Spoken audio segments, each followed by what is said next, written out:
Dragon's Dogma 2 is all about picking from one of the 10 vocations to create an amazing character that is going to live up to your power fantasy, letting you grapple onto monsters to KO them, unleashing devastating spells, or simply dealing tons of damage. There are all sorts of ways for you to be able to destroy any monster in the game, but what if I told you that with the right build, you are able to effortlessly navigate through challenges without resorting to conventional combat? You won't need to engage in direct confrontation, instead you'll be using a build that employs tactics that will make your enemies drop dead without you having to fight them. We're essentially making a build that can be considered an AFK build, where you won't need to put in any of the work, and you'll make it so that your pawns can do all of the work and destroy any monster in the game. Now I know that there is the Trickster already in the game, and the idea of that vocation is essentially the same, letting you buff your pawns and also create illusions to make the monsters easier to deal with. But I don't find the Trickster to be very effective, as you don't deal any damage with the Trickster, and you are also not able to heal your pawns, so you would need to take a mage with you as well. And mages simply don't do a lot of damage, so I think you would be hindering your party that way. So instead of that, we're going to be coming up with our own build, using the Warfarer vocation that lets you take skills from all the other vocations in the game to create the most powerful AFK support build in the game for those that want to take on the biggest challenges without having to put in any of the work. It's just a fun experiment that I found to be very powerful and I wanted to share with you all. So with that being said, hello everyone, my name is Dark Hero and let's get started.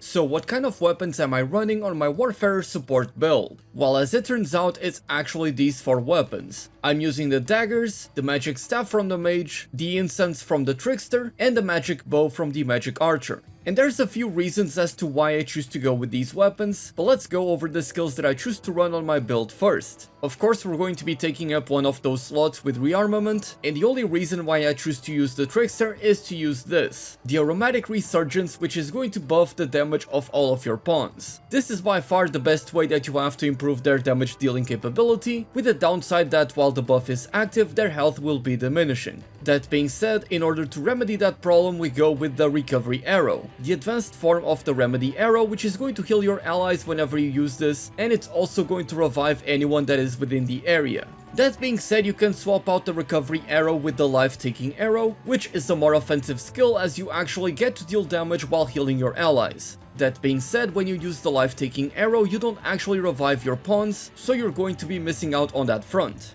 You could also opt to go with Fortalice, which places a shield on your allies that is going to block incoming attacks, while also reflecting some of the damage they would take back to the attacker. And that is a very good buff. However, given that aromatic resurgence is going to drain the HP of your pawns, I much prefer having a reliable way to heal them. And of course, because you're using the magic bow, you are still able to aim at the enemies and deal lots of damage. You could also opt to go with Palladium from the mage to be able to give your allies a shield that is going to block a certain number of attacks, but at that point I do feel like the magic archer barrier is going to be more useful, although this skill in particular is going to affect all of your allies, whereas the magic archer one is only going to affect one ally.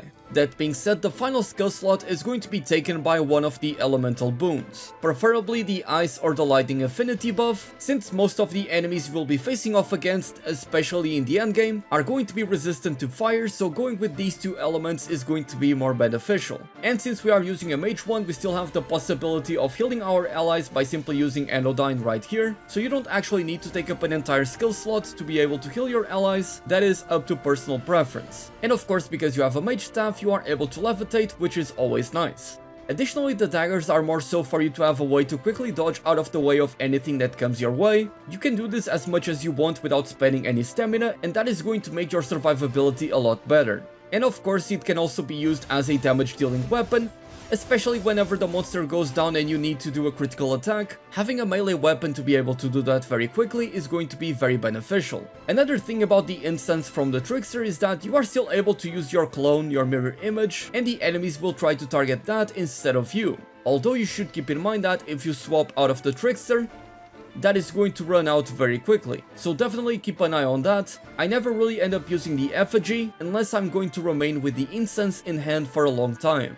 And now let's take a look at the augments that I'm running on my support build to make all of this happen and work together. Starting with Zeal, the Warfare augment that is going to reduce your stamina consumption whenever you perform a weapon skill. Given how often you're going to be swapping between different weapons and how many skills you're going to be using with this build, this augment is pretty much mandatory. I also go with Endurance from the Archer to increase my maximum stamina by 150, and Exaltation to increase my stamina recovery speed so that I am able to use my skills a lot more often. Perpetuation, also from the Mage, is a very nice augment that is going to extend the duration of your enchantments, so that is going to be the Aromatic Resurgence as well as the Elemental Affinity. And in addition to that, it's also going to extend the duration of Anodyne, so whenever you use it, you're going to be able to more reliably heal your pawns. Ascendancy from the Magic Archer is a very nice augment that is going to increase the magic and strength of your pawns, allowing for them to deal a lot more damage. And finally, Subtlety from the Thief is going to make enemies less likely to attack you, which is just perfect because you want to play as a support, you want to stay in the backline away from the enemy, and this augment is going to ensure that your enemies never go after you. That being said, if you were to remove one of these augments from the list, I could potentially remove Exaltation and replace it with Sustainment from the Magic Archer, which is going to raise the physical defense and magical defense of your pawns, making them a lot more durable, and you won't have to spend as much time healing them, which also lets you use the magic bow to deal additional damage. Not that you would need, because your pawns will be dealing tons of damage. And as you can see from all of the gameplay that I've been showing you in this video, the pawns are able to go absolutely crazy and deal tons of damage on their own. So if you really want to play the support playstyle and go AFK, this is the way to do it.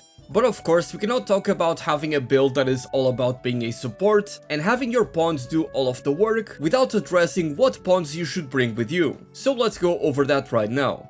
As you can see, I currently have a party that is 3 sorcerers, and that is one of the possibilities, but let's go over that right now.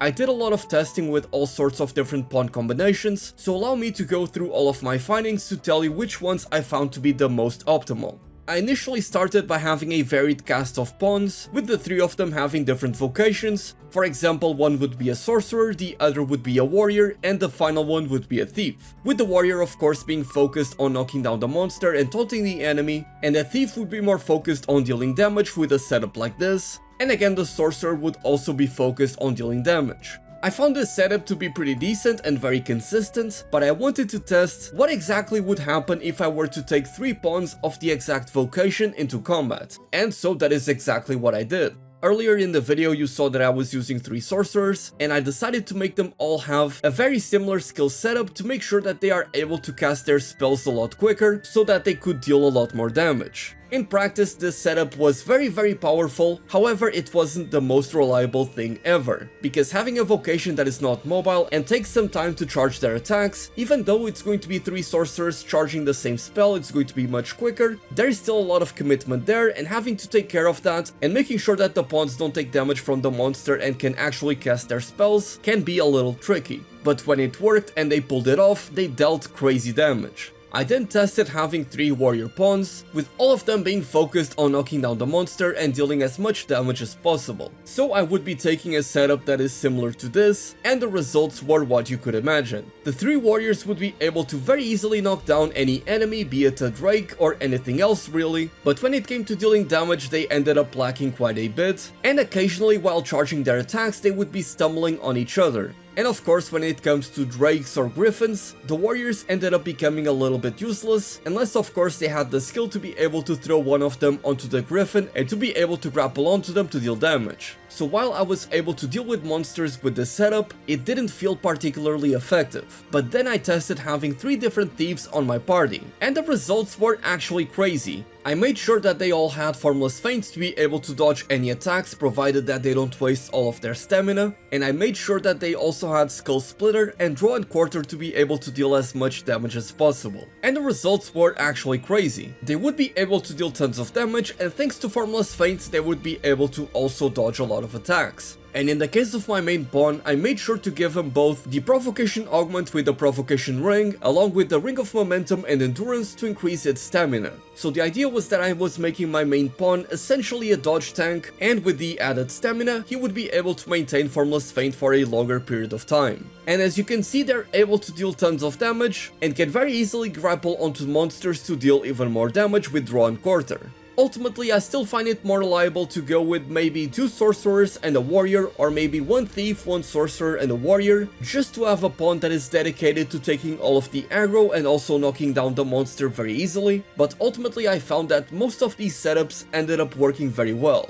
That being said, the pawn's AI isn't the most reliable thing ever. Sometimes you'll see them just standing around not getting close to the monster because of an elevation difference or something, which I suppose is another point in favor of having a sorcerer pawn, as they don't need to get up close to deal damage. And I'm not ignoring the archer, I just don't think that the archer does as much damage as the sorcerer does. But with this build you essentially accomplish the perfect support that is able to take on the role of both the trickster and the mage of the party, while at the same time being capable of dealing decent damage with the magic bow from a distance or with the daggers at melee range. I honestly had a lot more fun with this build than I first expected, and having maxed out the trickster just before I tried to make this build, it honestly just ends up feeling like a much more powerful trickster, since you are able to buff your allies while being able to deal damage and without needing to have a mage on the party to heal the rest of the pawns. The game plan with this build is very simple. You're going to start off with a magic wand by buffing your allies and giving them the elemental boon. Ideally it would be the elemental boon that the enemy you're fighting is weak against, so that your pawns can deal increased damage. Then you're going to want to swap to the trickster and use aromatic resurgence to buff your pawns. Make sure that all of your pawns are within range when you use this so that all of them get the buff. And from there you swap to the magic bow and keep on dealing damage from a distance. And if your pawns manage to KO the monster, you get up close, swap to the daggers and perform a critical attack. If you have a big enough opening, keep on dealing damage with the daggers, and just before the monster gets up and does an attack, you use your dash to get away from danger, swap back to the wand, reapply the elemental buff, and keep on playing just like that.